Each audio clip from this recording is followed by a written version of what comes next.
dài thì khí huyết bị hao tổn, ta cần phải bổ dưỡng thì ta phải kết hợp nhiều.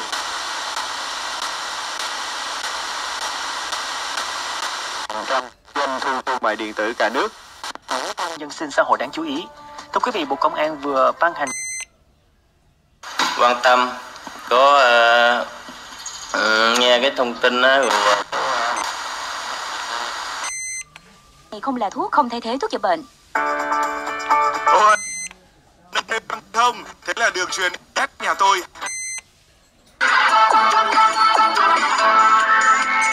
Đón Tết Nguyên đán Ất Tỵ. Hội đồng nhưng cơ sở vẫn chủ động sản xuất vụ Tết. Hôm nay tình lỡ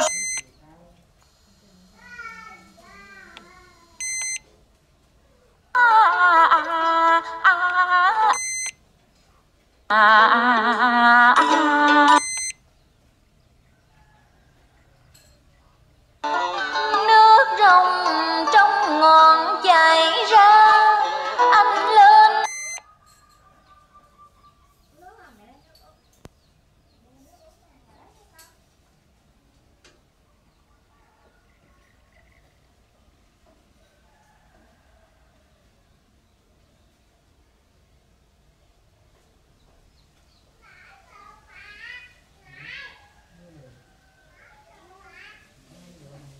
Triều Tiên Jun Jong-ho và Bộ trưởng Tài nguyên Thiên nhiên Nga Alexander. Như ông, nhưng bây giờ ngon rồi, nhờ thực phẩm bảo vệ sức khỏe. Bình đấy ông ạ. Đại Tràng Bình hả?